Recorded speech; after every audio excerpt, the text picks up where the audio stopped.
আসসালামু আলাইকুম সবাইকে, কি অবস্থা, কেমন আছেন আপনারা সবাই? এন্ড আজকে আলহামদুলিল্লাহ অনেক খুশি লাগতেছে বিকজ আমার কাছে হচ্ছে ফিনল্যান্ডের একটা সোনার হরিণ চলে আসছে, যেটা হচ্ছে আমার ফিনল্যান্ডের সরি এই যে ফিনল্যান্ডে হচ্ছে আমার যে ড্রাইভিং লাইসেন্স, সেটা হচ্ছে আমি আমার হাতে পাই গেছি। এন্ড আলহামদুলিল্লাহ 3 মাস পরে হচ্ছে আমি আমার ড্রাইভিং লাইসেন্স হাতে পাইছি। এন্ড আমার মানে ফিনল্যান্ডে হচ্ছে এই সুযোগটা আছে যেখানে আমরা হচ্ছে আমাদের লাইসেন্স চেঞ্জ করে, লাইসেন্স এক্সচেঞ্জ করে হচ্ছে ইউরোপের লাইসেন্সটা নিতে পারবো, এবং এই লাইসেন্স দিয়ে হচ্ছে আমি 27টা কান্ট্রিতে হচ্ছে ড্রাইভ করতে পারবো ইউরোপের কোনো রকমের কোনো ঝামেলা ছাড়াই। এন্ড এই যে এই জিনিসটা হচ্ছে লাইক অনেক ফ্রেন্ড সার্কেল হাঙ্গেরি ইতালিতে আছে, বাট তাদের হচ্ছে এই সুযোগটা নাই, আমাদের এই সুযোগটা আছে।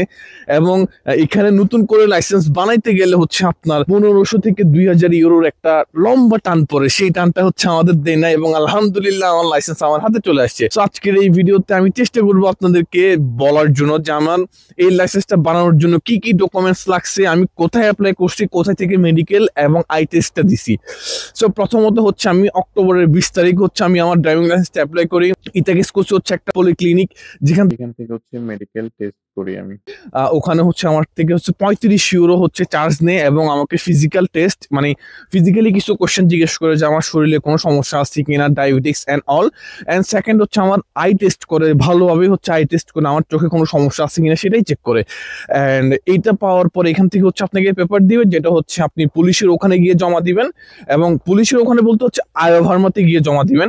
এই কাজটা শেষ করার সাথে সাথেই হচ্ছে আপনি যখন পেপারস দুইটা আপনার হাতে চলে আসবে, আপনি করতে পারেন হচ্ছে আয়োভার্মা ওয়েবসাইটে ঢুকেই হচ্ছে আপনারা একটা অ্যাপয়েন্টমেন্ট নেবেন।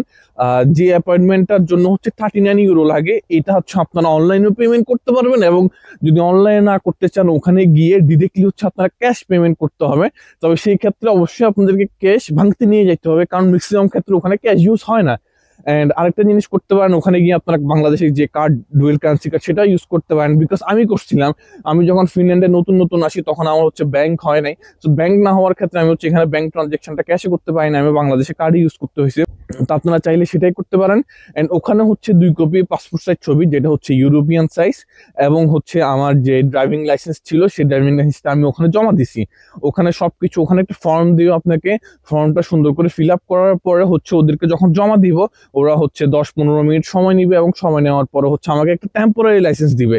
এই টেম্পোরারি লাইসেন্স দিয়ে আমি হচ্ছে ফিনল্যান্ডে 6 মাস গাড়ি চালাতে পারবো কোনো সমস্যা ছাড়া। সো আমি যখন এই জিনিসগুলো দিই, ওরা হচ্ছে 10 মিনিট সময় নিয়ে চেক করার জন্য, এবং আমাকে টেম্পোরারি লাইসেন্স দিয়ে দেয়। এবং লাস্টলি যেটা হয়, যখন ড্রাইভিং লাইসেন্সটা অ্যাপ্লাই করি এক্সচেঞ্জের জন্য, সেটা করছিলাম আমি লাপারান্তাতে।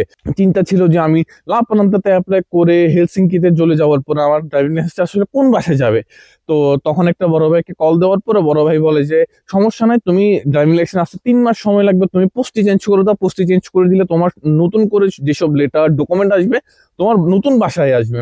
তো আমি হচ্ছে ওভাবেই করলাম, পোস্টে চেঞ্জ করার সাথে সাথে, এবং গত পরশু দিন 1 তারিখ হচ্ছে আমি আমার লাইসেন্সটা হাতে পাইছি। এন্ড এটাই হচ্ছে ছোটখাটো একটা প্রসেস। তো আমি সবাইকে বলবো যে আপনারা আসার সাথে সাথেই হচ্ছে আপনাদের ড্রাইভিং লাইসেন্সটা এক্সচেঞ্জ করার জন্য দিয়ে দেন, বিকজ নিয়ম কখন চেঞ্জ হয় সেটা আসলে আমরা কেউই জানি না। সো এটাই হচ্ছে বেটার, যে আসার সাথে সাথে আপনার হচ্ছে আপনার ড্রাইভিং লাইসেন্সটা এক্সচেঞ্জ করতে দিয়ে দেন, বিকজ এটাই হচ্ছে একটা অপরচুনিটি যেটার মাধ্যমে হচ্ছে আমরা ইউরোপের ড্রাইভিং লাইসেন্সটা হাতে পেয়ে যেতে পারবো। যেমন ইন্ডিয়ানি এবং ইন্ডিয়ানিদের ক্ষেত্রে ওকে, বাট নেপালিদের ক্ষেত্রে হচ্ছে 6 মাসের পরে হচ্ছে ওদেরকে আবার ড্রাইভিং টেস্ট দিয়ে দেন হচ্ছে ওদেরকে ড্রাইভিং লাইসেন্স দিতে হবে। তো সেই ক্ষেত্রে এই জিনিসটা আমাদের করতে হচ্ছে না। এবং সবাই খুব ভালোভাবে ড্রাইভিংটা শিখে আসবেন, যে যাতে এখানে আসার পর আপনার ওল্ড এবং ফুডোরাটা ভালোভাবে করতে পারেন। আপনারা এখানে এসে গাড়ি চালানো শিখবেন, সেই জিনিসটা মেন্টালিটি নিয়ে আসেন না। এখানে আসার পর আপনি যদি বাংলাদেশ থেকে গাড়ি চালানো শিখে আসেন, এখানে ম্যানুয়াল গাড়ি আপনাকে প্রথম অবস্থা সবাই নেয়, সবাই প্রথম অবস্থা হচ্ছে ম্যানুয়াল গাড়ি নেয়, যেহেতু এখানে সবাই অত টাকা নিয়ে আসে না, সবাই মিডিল ক্লাস ফ্যামিলি বা ম্যাক্সিমাম হচ্ছে middle class family. So manual গাড়িটা হচ্ছে চালানো শিখে আসবেন, এবং এখানে আসার পর যদি ফুড এবং ওল্টের কোনো একটা ফুড আইডি ম্যানেজ করতে পারেন, তাহলে সেটা দিয়ে মোটামুটি আপনার লিভিং এক্সপেন্সটা আপনি চালাই নিতে পারবেন।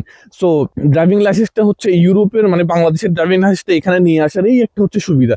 সো এই আর কি, এটা হচ্ছে ছোটখাটো একটা video, and thank you for watching this video.